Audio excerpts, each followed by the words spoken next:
Doctor بہشتی نے جب شکایت کی امام خمینی کو آ کر کے بنی صدر جس وقت صدر تھا اور منافق تھا اور صدر کے مقام پر بھی پہنچ گیا، تو اس نے کہا کہ ہمیں کام کرنے نہیں دے رہا، ہمارے خلاف اتنا پروپیگنڈا کیا، تو ہم کیسے کام کریں؟ امام خمینی نے جواب نہیں دیا، لیکن جب امام خمینی کے اس امام پر گئے حسینیہ میں لوگ آتے تھے اور عشق سے امام خمینی کے چہرے کو دیکھ کر روتے تھے، نعرے لگاتے تھے، روح بنی خمینی ہے، بت شکن خمینی، آپ ہماری روح ہے، ہماری جان ہے، آپ بتوں کو توڑنے والے ہیں، تو امام خمینی نے اس وقت جواب دیا، کہا کہ دیکھو یہ بیچارے لوگ مجھ سے کتنی محبت کرتے ہیں، اے ڈاکٹر بہشتی، اگر پوری دنیا بھی اس طرح سے مجھ سے عشق و محبت کرے تو ذرہ برابر مجھے خوشی نہیں ہوگی۔ یہ بہت بڑا مقام ہے میں کو ختم کرنے کا، کہ پوری دنیا کے لوگ لیکن اس طرح سے میرے عاشق ہو جائیں، میرے مرید ہو جائیں، میرے مقلد ہو جائیں، میرے لیے نعرے لگائیں، مجھے اللہ کی قسم ذرہ برابر خوشی نہیں ہوگی۔ اور اگر یہی لوگ ابھی مجھے گالیاں دینے لگے،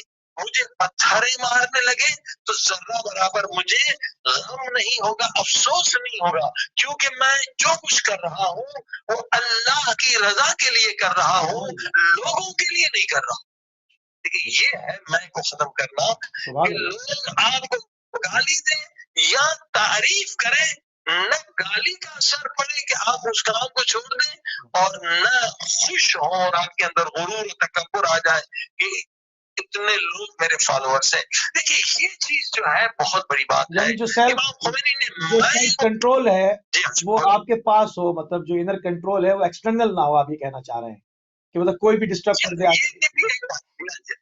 تقویٰ کی ایک منزل یہی ہے کہ جو کنٹرول ہو، ایکسٹرنل کوئی کنٹرول نہ ہو، فوکس جو ہے کہیں اور نہ ہو، لیکن یہ منزل عشق اس سے بھی بڑی ہے کہ اللہ کے عشق میں آپ اس طرح سے ڈوب جائیں، اور اہل بیت اور محمد و آل محمد کے عشق میں اس طرح سے ڈوب جائیں کہ آپ کی کچھ میں نہ رہے، کہ میں یہ نہیں کہ کوئی گالی دے تو آپ ہمیں کوئی گالی دیتے تو ہمیں نیند نہیں آتی کہ اس نے ہماری بے عزتی کر لی، کیونکہ یہ میں کی جراثیم موجود ہے، اور اگر تعریف کریں تو سب خوش ہو جاتے ہیں کہ بھئی لوگ ہماری تعریف کر رہے ہیں، یہ کیوں ہو رہا ہے کہ میں ہے، لیکن الحمدللہ میں کو ختم کرنے کے بعد جو ہے یہ عزت خدا دینے والا ہے، وَتُعِزُّ مَن تَشَاءُ وَتُذِلُّ مَن تَشَاءُ۔ اب دیکھیے قرآن کی آیت ہے کہ عزت دینے والا خدا ہے، ذلت سے بچانے والا خدا ہے، اور اس وقت اگر کوئی ہستی ہم دیکھ سکتے ہیں لیڈر میں جن کے اندر ذرہ برابر میں بھی نہیں ہے، وہ یہ لبنان کے عظیم الشان لیڈر ہے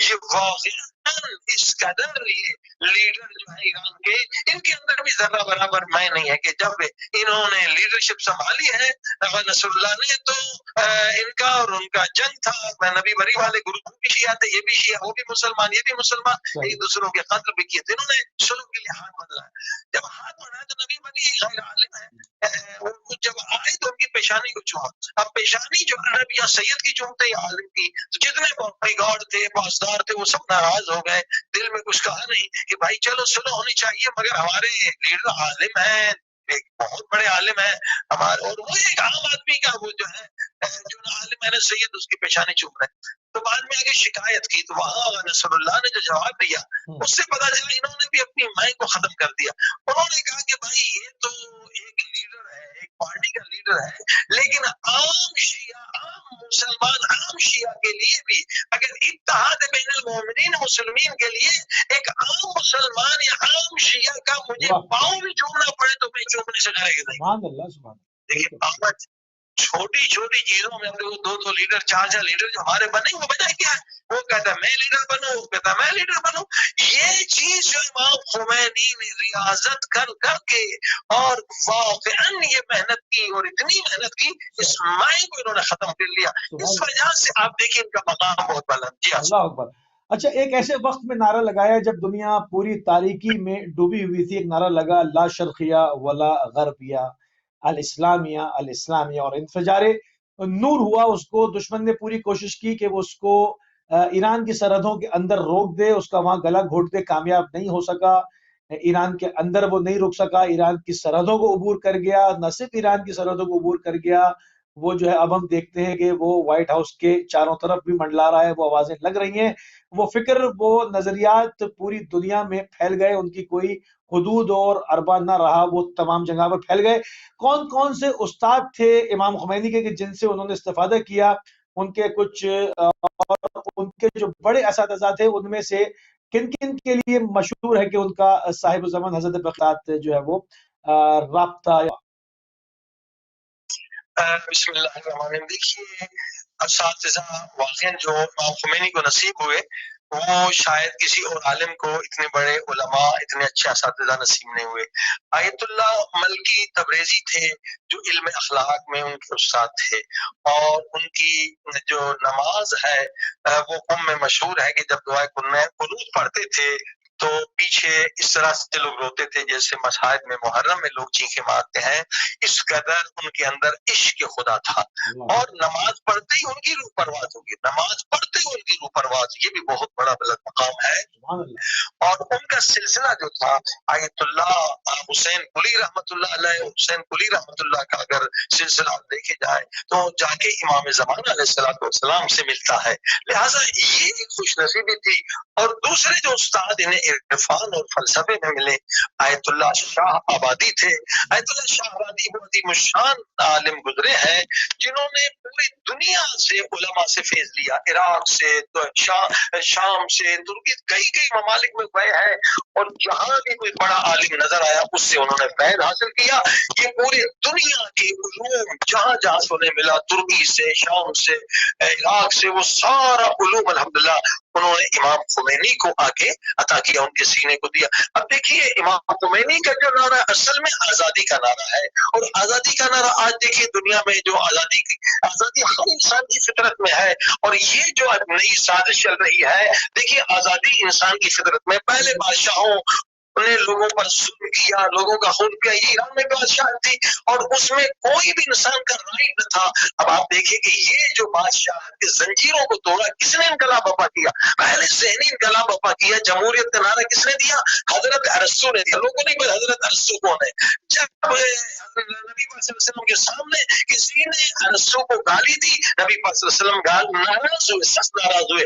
کہا ارسطو اللہ کے نبیوں میں سے ایک نبی تھا، اور وہ دلائل کے ذریعے سے لوگوں کو اللہ کے وجود سے آشنا کرتا تھا، اور اس نے ایک نظام دیا دنیا کو، یہ جمہوریت ڈیموکریسی جو ہے، تاکہ ظلم کا خاتمہ ہو جائے. یہ جہاں بھی ظلم بربریت ہے اس کی جگہ پر جمہوریت آئی. مگر ہم نے دیکھا کہ جو لوگ خائن ہیں، جو لوگ خود پرست ہیں، جن کے اندر میں ہے، تو وہ جمہوریت جو آج بھی ہمارے پاس موجود ہے وہ لولی لنگڑی جمہوریت ہے.